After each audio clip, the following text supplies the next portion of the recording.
So Liverpool travelled to Brighton yesterday, and of course the final score was 2-2. It was a game that unfortunately I wasn't able to watch live as I was playing football at the time. Did catch up on the highlights, of course, so I'm going to look at some of the key moments and talking points from the game and a few things that, after the game stood out to me. So early into the game, Brighton do take the lead in the 20th minute. So Antigua is the one who puts them ahead after taking the ball off McAllister in midfield and driving forward. Unfortunately, this is a goal that was a sloppy giveaway, to be honest. There's three Liverpool players who've all got to do better in this one. It starts with Van Dijk. He picks the ball up. It's just playing it out from the back casually, as we normally do. Nothing to worry at the moment. But then he makes kind of the wrong choice of pass, really. He's got Robertson free to his left and a safer option, but instead he tries to pick McAllister in the middle. And McAllister is surrounded by three Brighton players, so honestly, I think it's a bit of poor decision making at the time. And then Maka, as he receives it, is a bit too slow, waiting for the ball to come to him, doesn't preempt the fact that he's got people surrounding him, he's going to be pressured on the ball, and is a bit too casual about it. And suddenly Brighton are bursting forward to Antigua, who then finishes past Alisson, and as the third player in the situation who's got to do a bit better. His positioning was a bit off, fair enough, it's obviously come from us losing possession unexpectedly, but I think 9 times out of 10, possibly 9.5 or 9.7 even times out of 10, majority of the time Alisson is stopping that, and it just catches him out, unfortunately. But a sloppy giveaway, and then 20 minutes in we're 1-0 down. We've gone 1-0 down quite a few times this season, and again we're having to rely on turning things around and making another comeback. And Brighton started this game really, really well. It looks like they then, 32nd minute or so, drive forward again through Baleba, who drags the shot just wide. And they look pretty on top for about 40 or so minutes before we do finally get our equaliser and stamp our mark on the game. The equaliser for Liverpool is really, really well worked. It's a good team goal. Starts with Maka picking up the ball, playing in Szoboszlai, drives forward a little and plays in Diaz, who then sets it off to Nunez, who sees Elliott and Salah free on the right of the box and tries to play it across. Elliott does really well to just kind of step over it. He's aware of Salah being there and possibly better placed to finish this one. So just lets the ball run and Salah just tucks it into the corner. Really well finished, really well built up goal. The link up play was so smooth. It was fast passes. It was just quickly grinding through the gears and picking Brighton apart. And it was really good team goal to watch. Probably one of my favourite goals we've scored this season, just because of how quick it was on the transition. And then just before half-time, we do take the lead. Salah scores from the penalty spot. So this one actually comes from a sloppy giveaway by Brighton. They're trying to play it out the back and they make a mistake. So I guess kind of similar to how we gave away the first goal. But the ball's given away to, I think, Nunez, who then lays it off to Szoboszlai, who's got a clear goal-scoring opportunity, is brought down, and we win the penalty.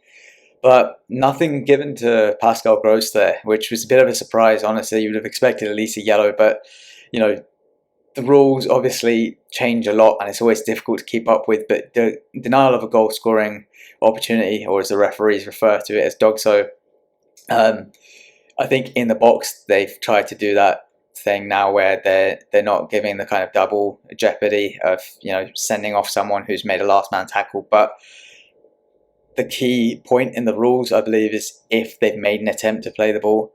If they haven't made an attempt to play the ball, or it's still violent conduct or whatever, you can still get sent off for those. And in this case, Gross has clearly made no attempt to play the ball. He's pulled Szoboszlai back by the back of his shirt, and it should be a red card. Unfortunately, once again, a refereeing decision, as last week, has gone against us, and it's one that changes maybe the dynamic of this game, because Salah tucks away his penalty, we go 2-1 up, and then instead of just being a goal up at half-time, we could be a man up as well. But unfortunately, not given. And honestly, it's not one, while it's a little bit annoying, it's not one I would want to complain about too much, because there's a bit of a target, but it's one of those ones where if it's given against you, then you feel a bit annoyed by it. But yeah, by the rules, it's a red card. So definitely a surprise to see nothing given there, not even a yellow. But then second half gets underway. Brighton make a quick start, and Antigua, who scored their openers, through again, played in, worked quite well, and it's a good stop from Alisson to prevent him scoring about 5 minutes into the second half. Then we have a really good opportunity about 53 minutes to go 3-1 up Szoboszlai plays a quick 1-2 with Nunez, gets his head up and puts a great ball in towards the far post where Gravenberch gets in behind. And he should be burying it. He unfortunately hits the crossbar, and it's a big chance gone missing for us. Again, then about 68 minutes on the clock, we have another great chance to extend the lead. Szoboszlai playing Diaz in on the left side of the box again. And this time he just drives it slightly wide. He can't quite hit the target with it. And at this point, things were looking good for Liverpool on the up, but Brighton start to come back into the game. And literally just after this Diaz chance, about a minute later, they're claiming for a penalty. Mitoma's strike hitting Van Dijk's arm definitely comes off his arm, and people, of course, will try to get us back because of all the VAR controversy last week. We'll try to make a case against Liverpool here, but it's clearly not a penalty. It's stuck against his thigh and then very quickly off his arm. There's no way you can react to something like that, and his arm is pretty well tucked in, so yeah, not too much debate there, though the Brighton fans bantering us. I think they were chanting for a replay apparently at the time. Fair play. I appreciate a bit of shithousery, so why not? And then unfortunately we do concede an equaliser about 10 minutes later. Brighton make it 2-2, free kicks whipped in, and their captain Lewis Dunk allowed to just run through and get a header. It's quite poorly defended, honestly. First of all, that Dunk was allowed to just run through, and secondly, Robertson should be getting that ball in. It kind of comes towards him, and he looks like he second guesses himself a little and backs out of getting a foot in and clearing it. And unfortunately, that's the lead gone, and we've conceded to the draw. And I mean, there's some debate as to whether Brighton should have even had a free kick there. Apparently, it's a soft call for the foul. Unfortunately, I couldn't find a clip of it on a replay, so I can't give my opinion on it. But a lot of people online, apparently even De Zerbi, Brighton manager himself, saying it shouldn't have been a free kick. But yeah, as I say, unfortunately not one I saw, but from the free kick we should be doing better to defend it regardless. And like I say, Robertson initially, and then the defenders not tracking the run of Dunk. It's 2 sloppy goals we've conceded, and Brighton nearly win it late on. 84th minute, João Pedro with a brilliant chance. It drops him about 8 yards out, right in the middle of the box, and he blazes over the bar. Big miss for them right at the end, and a chance for what could have been another late winner scored against us, and that would have been really tough, I think, to take 2 weeks on the bounce. Thankfully, we do get out with a point. I think on the balance of the chances created throughout the game, a draw 2-2 is probably fair. Again, a bit hard done by in terms of the gross decision to not be sent off at the end of the first half. Completely different game than if it's 2-1 up and playing against 10 men in the second half. But a draw probably fair. We've got to improve. Overall, we can't be too disappointed with where we're at. It's 8 games into the season now, into the second international break. We're only 2 points off the top of the league thanks to Arsenal beating City. So it is very much, we're still in a strong position to mount a title challenge this year. We've got to keep up, but we've got to cut out some of these sloppy errors. We've got to make sure that we're not constantly falling behind and having to do the comeback miracles, because it does catch you out if you're constantly starting games slow like that. Eventually a side is going to punish us more, and we're going to have games where you can't overturn it. So there are things to improve, but overall a solid start to the season. Now, in terms of key talking points from the game that weren't specific to the play of the game, just there were a few key players, and all 3 coming from the midfield. So I'll start with the one that played for Brighton, and that for me is Baleba. A lot of plaudits coming out for him after the game. A strong performance, and it looks like another really smart signing for Brighton.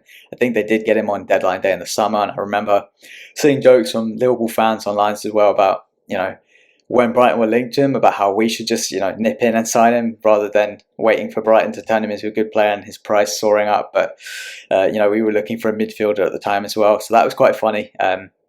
But he looks a quality player based on what people have said about his performance in this game.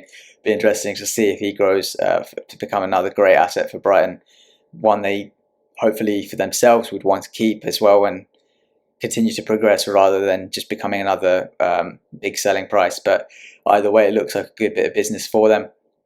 And then two Liverpool midfielders to look at. I think start with Szoboszlai, just another immense performance from him, heavily involved, and I think he's been involved in a lot of all-round play for Liverpool, but it was good to see him getting very directly involved in big chances this game. obviously he wins us the penalty and he's going to score there if he's not pulled back, so a goal potentially goes missing for him, but we get a penalty out of it. He then also gets very close to 2 assists in the second half, that as we have the opportunity to, extend our lead and seal the win. Unfortunately, Gravenberch hits the crossbar and Diaz puts it wide, but Szoboszlai, again, just really looking like a key player for us. A great bit of business on our part as well. Well worth the value of, I think, the 60 million we paid for him in his release clause. And I suppose that, talking about the signing of him is a good segue into the third and final player I wanted to talk about, which is McAllister. He, at the time of signing both of them early into the transfer window, was the one that I think got more of the spotlight, because 35 million looked a really good bargain getting him off Brighton. And I have no doubt that he is a really good player still and will have a great season for us. The issue at the moment does seem that he's still being shoehorned into that number 6 position, which isn't his position. And it becomes a case of, how long are we going to be playing him there? Are we going to be doing this for the course of the season? In which case, he's really going to have to adapt, because at the moment, he's getting caught out. He's getting caught in possession a few times, giving away the ball cheaply. And it's something that maybe needs to change, because naturally the awareness between that and his preferred, kind of number 10 position, where he's maybe receiving the ball a bit more side on and has a different kind of vision of the pitch to as a number 6 coming back to the centre backs and full backs to pick it up, and then having his back to the opposition, is something definitely he'll have to work on. But hopefully it is something that can improve, because it's a key position. We've seen how well Fabinho did it for a number of years, and we do have good options in Endo to potentially step into that and allow McAllister to go forward as he settles into the club. So be interesting. Certainly one to keep an eye on as a Liverpool fan for the season, because it could be key to our chances of challenging, really. But yeah, overall solid start to the season for Liverpool. Do let me know your thoughts in the comments below on the Liverpool-Brighton game, and just generally Liverpool's chances of mounting a title challenge. Do you think we've got what it takes, or are these mistakes going to creep into our play too much and perhaps mean that we're not consistent enough over the course of the season to do so? I'm looking more at the top 4 challenge. What about our rivals at the moment in Tottenham, Arsenal and Manchester City? And general talking points from the weekend. Let me know your thoughts, and I'll catch you in the next video. Take care.